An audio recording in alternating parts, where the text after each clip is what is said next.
The 5D Academy of Higher Consciousness. I'm Zarathustra, going live from Tulum, Mexico. And today's topic, we're going to talk about the bliss is always here. So, the bliss of life, the power of existence, the presence, it's always here. And as identified human beings, we go to different stages. We have a lot of ups and downs.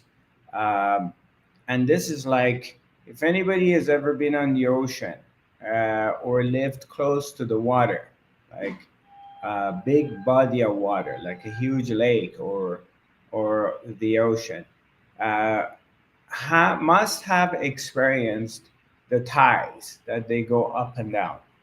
And in our ordinary lives, we experience ups and downs. Sometimes you may have a lot of ups and downs in a single day, and or it's seasonal periods of time within a year, or you may have it through cycles, like maybe every 7 years or 9 years or 10 years or 4 years or whatever. Different cycles you may go through periods of ups and downs. And when we're identified to the body mind mechanism, when we really identify that we're a person, we're a human being separated from the source, and hence we are responsible for our own actions, thoughts, and uh, we're in touch with our speech, where are our sensations. Obviously there's a very strong identification with all of these. Naturally we identify with our emotions, and emotions, uh, they could go up and down a lot. So but if you can, and normally it happens through the grace of the guru, the grace of the teacher, and if it's possible to go beyond what it appears to be, and beyond the superficial, beyond the apparent world, and we can go a bit deeper within ourselves, then we do experience a phenomena which I would call it the bliss of life, that presence, that being that is here.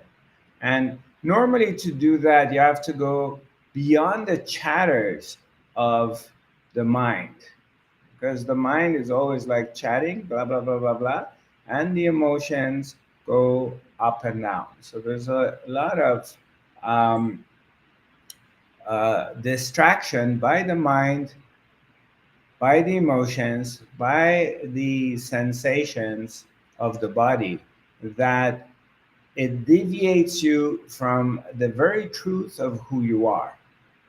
And also, of course, that is not your fault or anybody's fault. That's just by design, the way it is, that the source would like to experience life through these human bodies or these objects, these three-dimensional objects that can come in any shape and form, whether it's an animal or vegetation or rocks or whatever. And existence is experiencing these elements through an object and subject. So that's not even like our fault that we are having these ups and downs and we're going through it. That's a part of the game, that's a part of the game of human being a human being on this planet. And and as the deal is, you have to experience pain, you have to experience um, success and failure, loss, heartbreak, extreme joy, Um, all of them, they come in a package, and then it depends on the um, depending on a person and depending on where they are on their evolutionary uh, stage and what is their um, uh, karma, what is their destiny. And based on this process, this period, this destiny that they're living in, and where they're at, the experiences of the person varies from the person next to them. So, and everybody has to go to their process of different stages of, yeah, you see some people being very successful, or they seem to be very happy, or they're famous, or blah blah blah. But this is only in appearance. It appears to be this, but you don't know really what's going on inside them. You don't really know what happens to them, and we don't know these things. So, and but generally, basically, when you come back to yourself, when your mind shifts, and you're not really continuously projecting to the outside world, that you're not looking for satisfaction, happiness, or completion in the outer world, and you get a chance to look inside. And of course, this is a process, it's not an overnight thing. And for some people, it takes a lifetime to get to. But basically, generally, the more your attention is diverted into your inner world, and the more you start looking at something which is always here, there's a presence, there's a power, there's a, a bliss, and you start to come in touch with it, and you start to feeling it, that wait a minute, there is something of extreme value and presence here within myself. And when we speak about within, it's not only inside, it's it surrounds you. We're just saying within is only a metaphor, but it's a presence that's here. And by tapping into this aspect of ourselves, by noticing this area of ourselves, um, this valuable presence, this valuable love, this state of bliss reveals itself in this quietness, in this uh, form of just being still and being quiet, rather than just being constantly engaged with the world and the world affairs, and always getting into this talking blah blah blah blah blah blah blah blah blah blah blah blah. So it does require someone to sort of disengage of what appears the apparent world, that it appears to be real, and it appears to be very hostile, and it appears to be in this constant state of fluke and changing, and it's not always kind. Disconnecting from that, and then bringing your attention and connection into which is always here, that which is always here. And in this shift, what happens is that there is moments of clarity and moments of wow. um, I dig this. This is groovy. And but just want to share with you that this is always here, it's always present, and it's not something that's gonna come and go. And this, I'm not talking about a sensation of bliss or feeling good. I'm talking about the presence that by noticing it, by tapping into it, you realize that this is always here, and it's not something that comes and goes, because it's not a part of our emotional ups and downs. It's beyond that. There is something that's beyond our emotional ups and downs.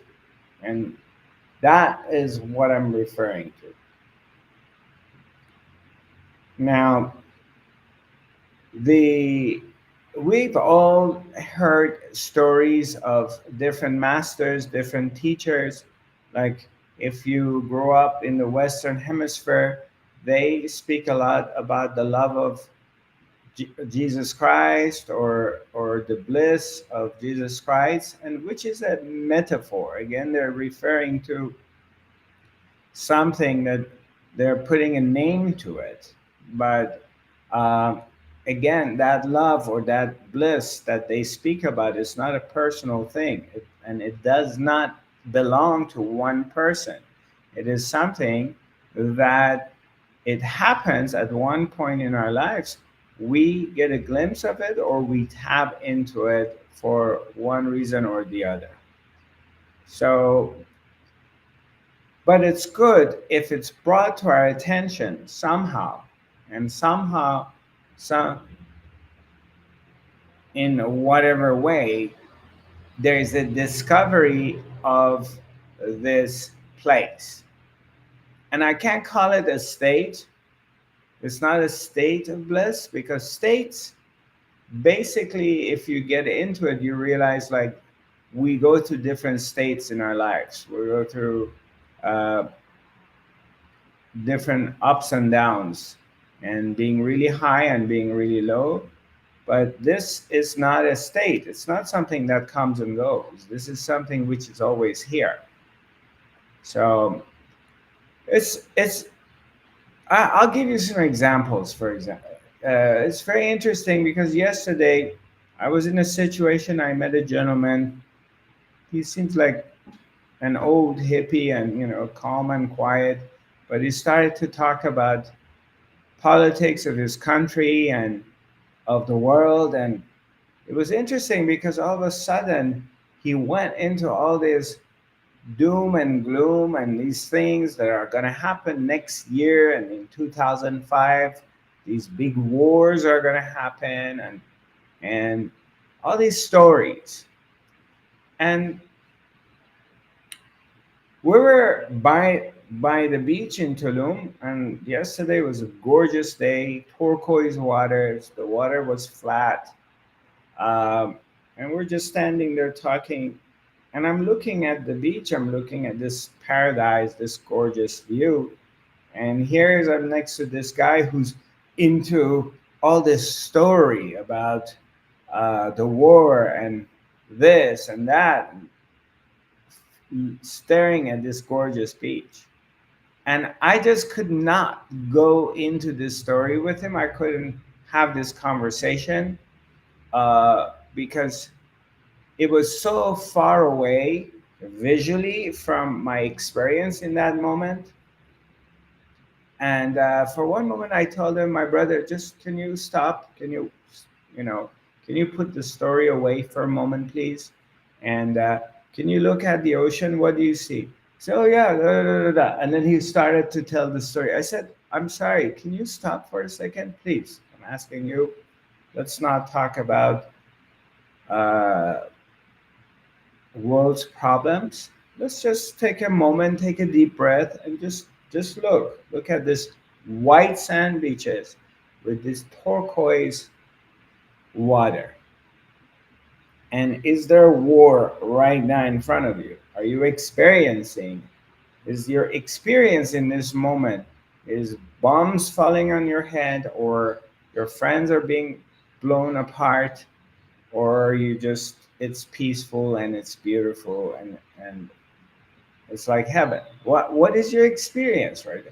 Oh, no, no, right now it's da da da. But again, his mind would go into the story, and there was like this very strong um, conviction that I could just tell the mind is really stuck into the story, and which is completely different from this moment reality of looking at and being in front of this gorgeous heavenly ocean and poisoning this moment of like, wow, visual beautiful, visually beautiful, with the thoughts and ideas of Armageddon, or the world's going to end and there's going to be a nuclear war, or these countries are going to jump on each other, which is, to me, it's completely bullshit, because none of these things are going to happen. In my opinion, I don't think anyone's going to jump on anyone on a major world war scale. I really seriously doubt that, because I don't think they're that stupid to do such a thing like this. But and if they're that stupid, they're gonna do it, then we're all in it together. It doesn't matter. If they're gonna have a nuclear war, or they're really gonna go jump at each other's throats, no one's gonna be safe. Nobody's gonna be out of it. It doesn't matter where you are. So, because of the uh, global oneness, and everything's very connected to everything, from climate to the waters, everything is so sensitive, is the last thing in the world you want to do is to shoot fire a nuclear bomb to another country and just completely disturb the ecosystem of the earth, because everything is already very, very, very fragile, with the global warming and all the stuff is happening. All you need is a nuclear bomb going off. I mean, that's going to just destroy everything for everybody, not just for one nation. So no one's that stupid, um, or nobody has that kind of power to pull the trigger. Not a president or a king or anyone.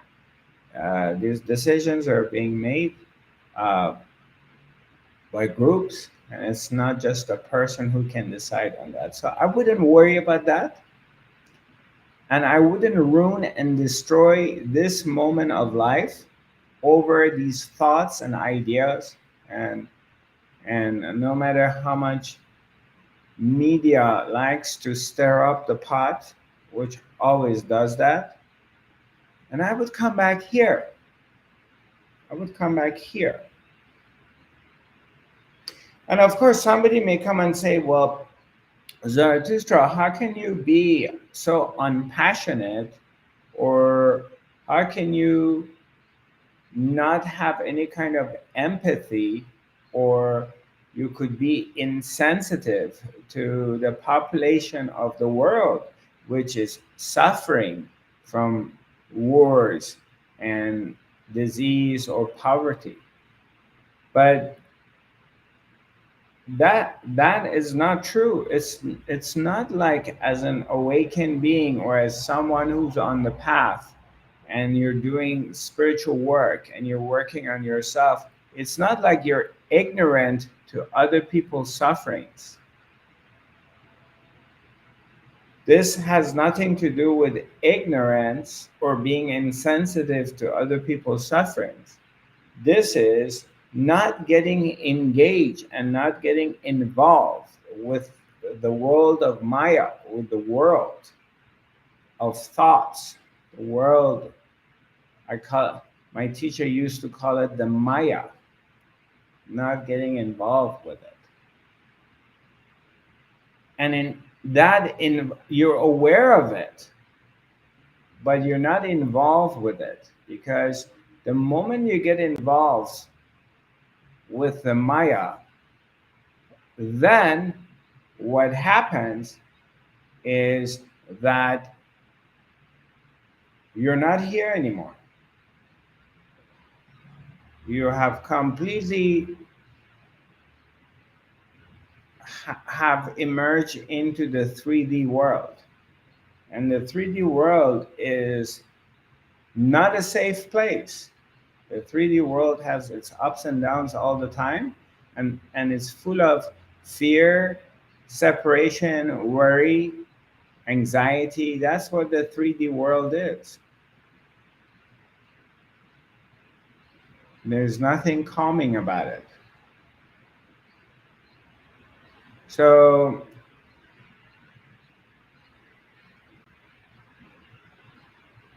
it's best not to fall into that trap and to stay still.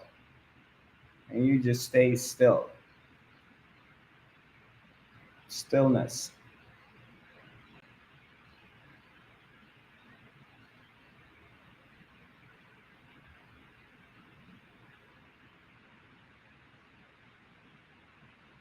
You you come back here. You go to your teachers, you go to your spiritual books, you turn off the TV, or you don't pay attention to BBC or CNN or all kinds of these news medias, because they're not your friends, they're your enemy. Their job is not to make you to bring comfort to you. Governments are not there for people, they're there for themselves. They're not here to make you comfortable, they're here to keep you in fear. So you have to go to your, if you have to go to your ashram, you have to go to your spiritual teacher, you have to go to the wise people who have seen through the bullshit of the world, and they have found peace within themselves. So you want to go to them rather than to the media. And then as you do this, your practice, you meditate, you're quiet, then bliss reveals itself to you. It shows itself to you. It starts dancing around you. It plays around you. It touches you. The bliss of life, the bliss of the presence, the being.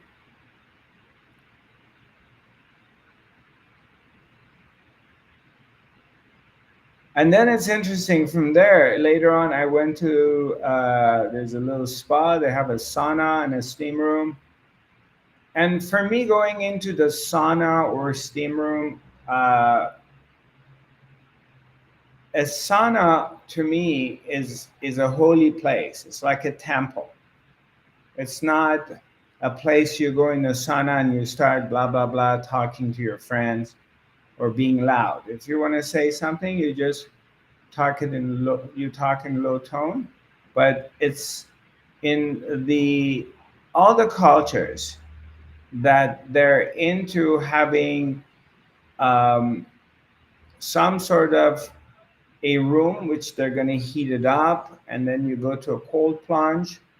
And this has been in the Persians, the Greek, the Romans, uh, all the cultures, the Vikings, Native Americans, the natives of different, the Africans, they all have this culture of being in a covered area in the heat, whether there's steam or whatever, and either you're singing or you're meditating, but this is not a place for chatter. This is not a place you go and talk. And so I go to this particular place, I go for sauna, and there's like talking. Everyone's talking. And it kind of like, it ruins the entire experience of being still, being silent, being in the heat, and just spending a little bit time by yourself, allowing that while you're cleansing and detoxing, you'll also be at the presence of the Holy Self. Also being in this place of your own self and drinking from your own juice, drinking from your own holy self. And the interesting part is the fear of being quiet. It's like a lot of people think like they always have to get engaged into conversation, and there's this deep need of getting reaction from other people, whether they agree with you or not, getting some kind of confirmation that they look at you or they pay attention to you. And if you it would be good if you take your time, to those of you who are viewing this for the first time, or those who talk a lot, they're always talking.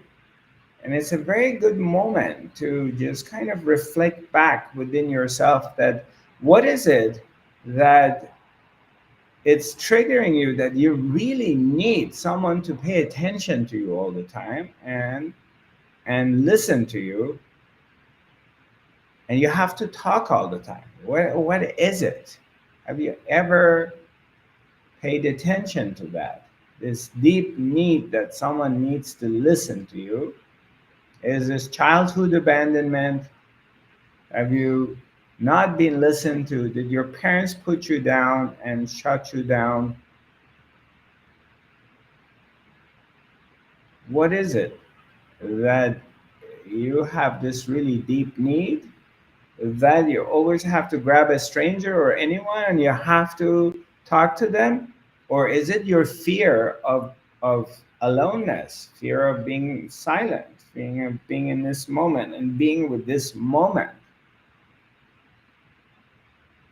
And I think that a lot of people on the planet, silence brings a lot of insecurity in them, and they have to they it brings them anxiety, or it brings them some kind of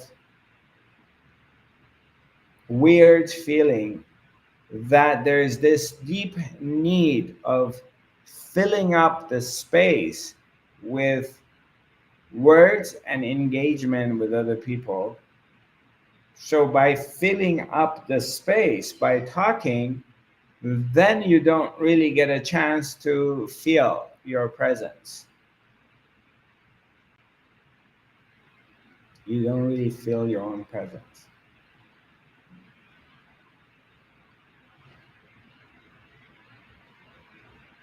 'Cause there's a mighty presence of your own self.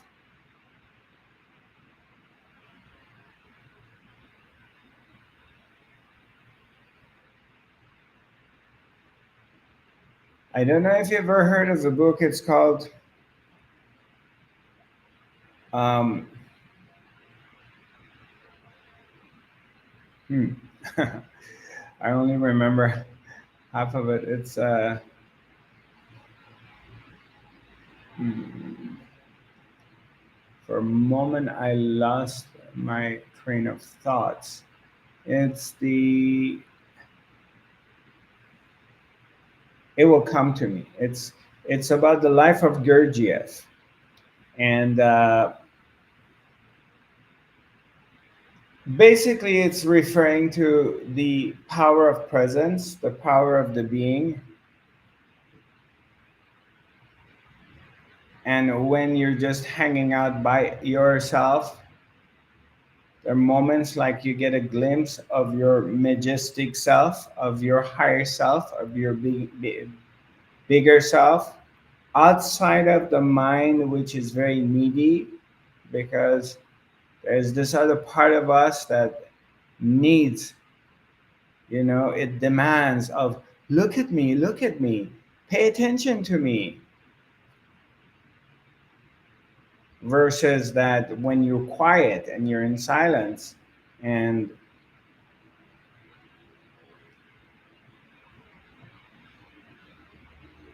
you give yourself a chance to feel the presence.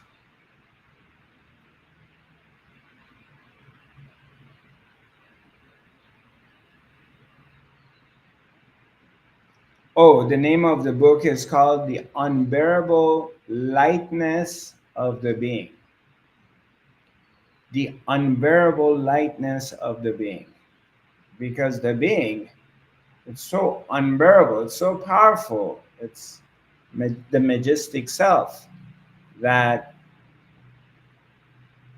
it could be unbearable.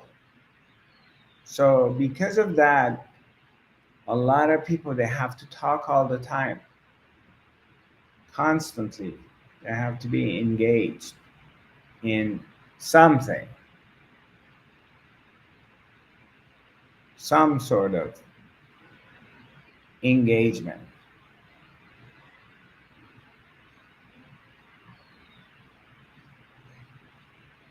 whether on the phone, looking at their phone, or being in front of the computer, or whatever, TV or any instruments. It's a form of escaping, of really feeling the presence of yourself, because maybe in this presence of yourself some unwanted feelings rise, and now you have to look at it, you have to feel it. And of course you have to go to those stages, and going to these uncomfortable moments of being by yourself, to come to the bliss of the presence, bliss of the being, because that is the underlying of everything else. And it's there, but also it's fearful. You get, in subconscious way, we're afraid of it because it's so big.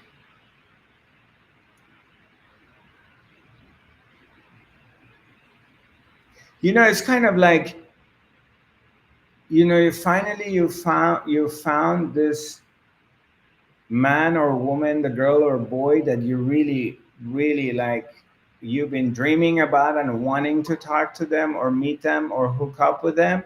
And finally, there's a moment you meet them and there's an opportunity, and it's so overwhelming that you kind of screw it up.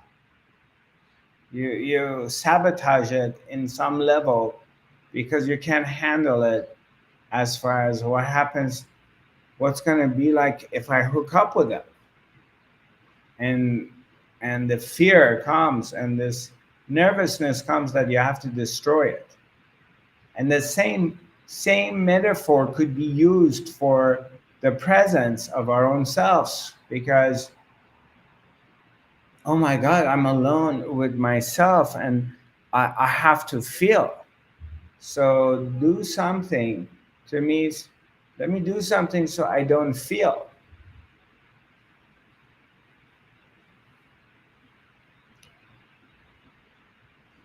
Anybody has any questions? The members of the academy, of our Zoom platform. Is there anyone has a comment or a question?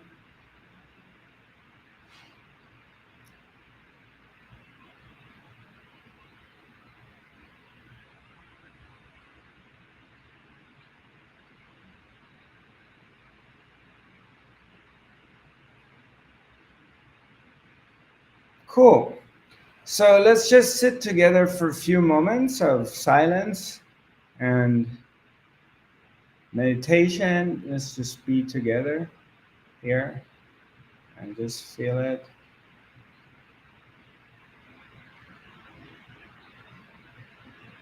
These moments of presence.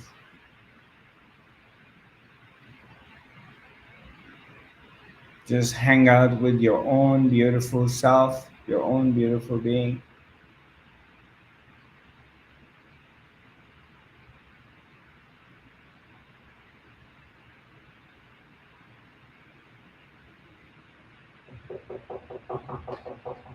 And then we go from there.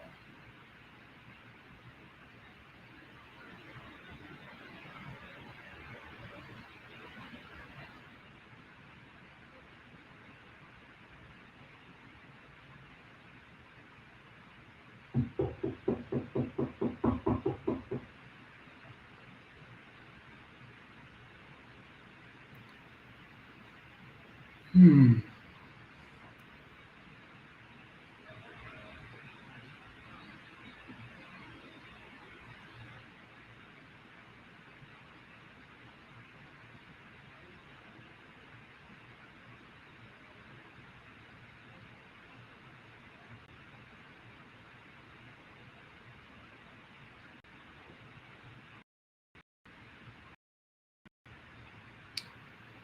with you again. We're going to continue and try to be consistent with our broadcasts. And for those of you who are viewing this for the first time, my website is zarathustra.tv. You may go on my website and some parts of it are malfunctioning. It's because we're changing it to a different one, to a different platform. Also, if you, my social media is Zarathustra5D, and my email address is info@zarathustra.tv. I look forward to connecting with you and sending you lots of love and light from Tulum, Mexico. Namaste. God bless you all, and we'll connect again.